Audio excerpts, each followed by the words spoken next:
Mesdames et messieurs, bonjour amis sportifs. Bienvenue pour une nouvelle émission consacrée spécialement au tennis. Et bien sûr, après Roland Garros et la terre battue, nous y sommes. Voilà, nous sommes à Londres et précisément à Wimbledon pour vous transmettre et partager une quinzaine que j'espère sera extraordinaire comme celle qu'on a eu à Roland-Garros avec de beaux matchs, avec beaucoup de suspense, un combat extraordinaire. Alors j'espère qu'on aura aussi, on aura un grand tournoi du Grand Chelem, à savoir Wimbledon. Bien sûr, Wimbledon, c'est pas Roland-Garros, car les surfaces sont complètement différentes. Et là, on va passer de la terre battue au gazon. Encore une fois, bienvenue pour une nouvelle émission spéciale Wimbledon 2021. Alors, qui va succéder à Alep et à Djokovic? Bien sûr, Wimbledon est le seul tournoi du Grand Chelem qui ne s'est pas joué pendant l'an 2020. Bien sûr, tout le monde sait la cause, c'est le Covid, c'est la Covid-19 et Wimbledon n'a pas eu lieu l'année dernière. Donc ça fait 2 ans qu'on n'a pas vu le jeu sur gazon et ça nous a manqué parce que c'est un autre spectacle. Le jeu sur gazon est un autre monde. Donc qui va succéder à Alep et Djokovic? Bien sûr, pour Djokovic, ça va être facile. On va dire qu'il y a beaucoup de joueurs. Mais Alep, elle a déjà annoncé qu'elle ne jouera pas cette année pour cause de blessure depuis Roland-Garros. Alors maintenant, derrière Djokovic, il y en a tellement de joueurs, mais comme il y a eu très peu de temps, d'habitude, les années précédentes, quand on terminait Roland-Garros et la terre battue, les joueurs avaient au moins 1 mois et demi pour se préparer et faire un maximum de tournois sur gazon afin d'être prêts pour Wimbledon, comme je le disais tout à l'heure, car le jeu est complètement différent. Là, cette année, ils n'ont eu que 2 semaines. Et par exemple, un joueur comme Djokovic, il n'a pas joué depuis Roland-Garros. Alors, comment il va arriver à Wimbledon? Comment il va pouvoir défendre son titre? Bien sûr, vous allez me dire, mais il a joué à Majorque. À Majorque, il n'a fait que le double pour se préparer. Donc le gazon est un jeu complètement différent. Après, bien sûr, il y a le roi du gazon, le roi du Wimbledon, à savoir le Suisse Roger Federer. Lui, il est là, il a joué sur gazon, lui, contrairement à Djokovic, il a fait des tournois, mais il a perdu au deuxième tour. Donc il n'arrive pas avec une grande confiance, mais c'est un joueur, quand il est à Wimbledon, il devient un autre, il devient un extraterrestre, car il est pour ne pas dire le seul joueur au monde à mettre 5-10 minutes pour s'adapter au gazon. Donc, si il arrive à passer le cap de la première semaine, je pense qu'il sera parmi les grands favoris, ou au moins parmi les 3. Bien sûr, alors de l'autre côté, il y a des joueurs qui ont joué, Diminor, l'Australien, il a joué sur gazon, il a gagné un tournoi. Medvedev, futur vainqueur de Wimbledon. Alors lui, je le classerai juste derrière Djokovic alors on va faire du classique en 1. On va mettre Djokovic parce qu'il a beaucoup plus de chance que tous les autres. Il connaît l'endroit. En 2, on va mettre Medvedev. Et si Federer, le Suisse, passe la première semaine, il sera parmi les grands favoris de cette édition 2021. Et bien sûr, vous allez me dire, mais il est où Nadal? Il n'est pas favori cette année. Et malheureusement, les amoureux de l'Espagnol, du Matador de Majorque, non, il ne sera pas. Il a déclaré forfait car il était trop fatigué après une longue tournée sur terre battue. Il a même annulé les Jeux Olympiques. Il a dit, je dois écouter mon corps et je dois me reposer. Donc, il n'y a pas de Nadal cette année pour l'édition 2021. Alors, côté dame, qui va succéder à Alep? On sait qu'elle ne peut pas le faire puisqu'elle ne jouera pas cette année. Elle a déclaré forfait. Mais derrière, il y a beaucoup de bonnes joueuses qui sont en forme. Il y a Barty, il y a Muguruza qui a déjà gagné sur herbe. Et il y a bien sûr la grande revenante avec une grande expérience qui a déjà gagné à Wimbledon et qui vient de gagner un tournoi depuis si longtemps qu'elle n'avait pas gagné. Elle vient de gagner sur gazon. Donc, elle arrive avec un capital de confiance énorme. Et juste derrière elle, Ostapenko aussi, qui n'a pas gagné depuis 2 ans, n'a pas gagné tout tournoi depuis 2 ans. Elle gagne un tournoi sur gazon à Eastbourne, c'est pas loin de Londres aussi.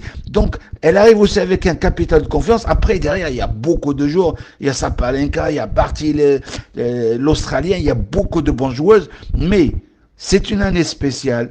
C'est une année spéciale avec ce Covid-19.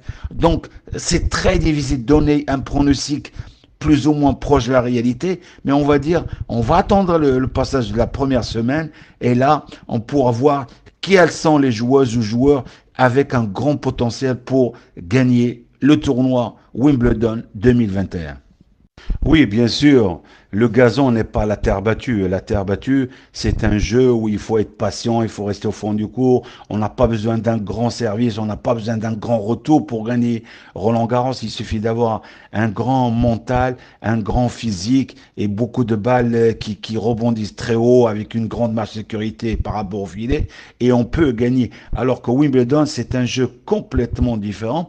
Bien sûr, depuis 2011, les organisateurs appuyé par toutes les télés du monde, les spectateurs, les annonceurs, toutes ces personnes qui aident au développement de tennis ont dit qu'il fallait ralentir la vitesse de la balle sur gazon parce que personne ne trouvait du plaisir. Alors, depuis 2011, c'est un autre jeu sur gazon. Le gazon de Wimbledon est beaucoup plus lent. Alors, comment on fait pour rendre la surface plus lente? Alors, comme je le disais tout à l'heure, alors il y a 2 semaines de tournoi. La première semaine, vous allez arriver sur gazon. C'est un terrain tout neuf.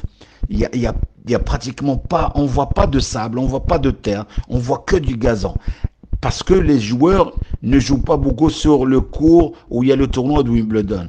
Dès la 2e semaine, vous allez voir que en plein milieu de terrain, là où les joueurs de fond du court, vous allez voir que de la terre.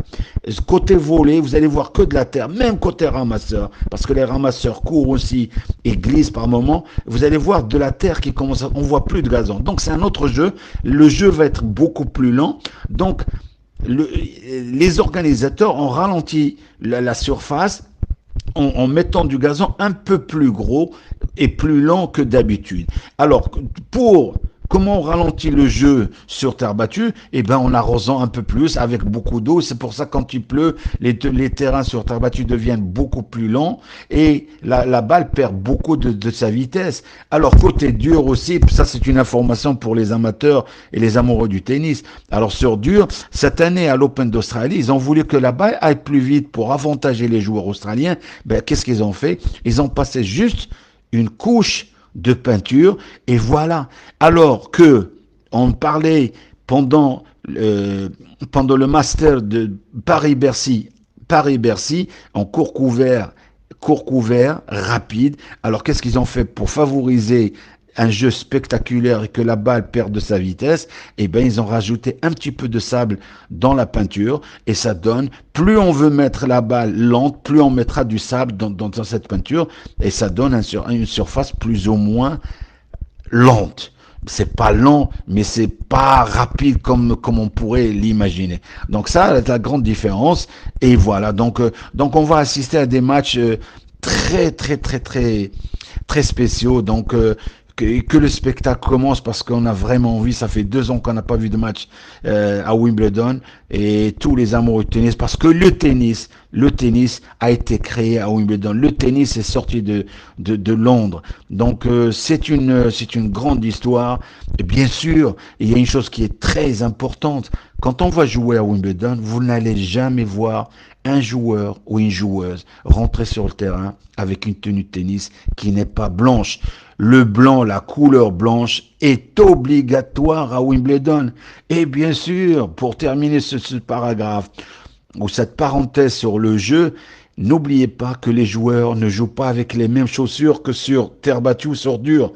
Quand vous arrivez sur gazon, les joueurs ils jouent avec des chaussures à crampons. Vous allez voir, c'est pas les crampons des footballeurs, mais c'est des chaussures avec plein de crampons et ça les aide à ne pas trop glisser sur gazon et c'est ce qui fait le charme de ce tournoi qui est Wimbledon.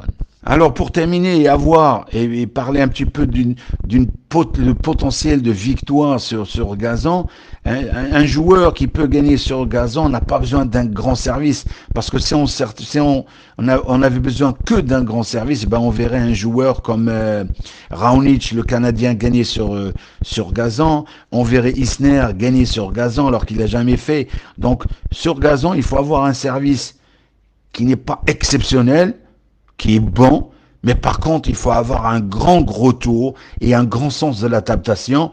au niveau de la prise d'information, car le rebond est beaucoup plus bas que sur terre battue que sur dur. Donc tout cela font qu'il faut. Pourquoi? Parce que j'ai parlé du service. Quand on prend un joueur comme Nadal qui a gagné sur gazon, il n'a pas un grand service. Mais par contre, il a un service assez bon. D'accord? Mais un bon retour et un grand combat.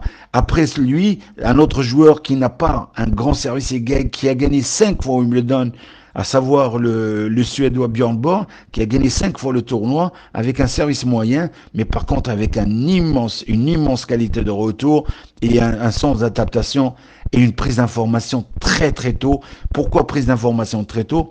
Parce que quand on manque de temps, au lieu de préparer par en haut, eh ben les joueurs ils vont pas préparer à la hauteur de la taille et faire des fins de geste très très courtes, plus courtes que sur terre battue, et ça donne ça donne beaucoup plus d'avantages pour espérer une victoire finale à Wimbledon. Et le roi du gazon qui exprime et qui démontre cette qualité, ce service à merveille, ce retour à merveille, cette prise de balle très tôt et un sens d'adaptation, une prise d'information assez tôt, et ben, à savoir Roger Federer. Et je pense que s'il passe la première semaine, il sera difficile à battre sur gazon parce que il a envie de démontrer qu'il est encore le roi sur gazon, malgré, bien sûr, il jouait pas bien à Roland Garros, mais il a fait quand même 3 tours. Il a fait 3 tours. Derrière, il va se préparer. Sur gazon, ça ne marche pas. Il fait un tour. Il perd au deuxième tour contre le Canadien Aliassime. Donc, mais il arrive là, quand il est à Wimbledon, c'est un lion. Donc, je vous donne rendez-vous pratiquement tous les jours pour partager avec vous cette passion qui nous réunit tous, à savoir cette balle jaune, en toute simplicité et en modestie. On partage ce moment de bonheur. C'est comme si on était autour d'un thé à la menthe et que vive le sport et particulièrement le tennis. À très bientôt.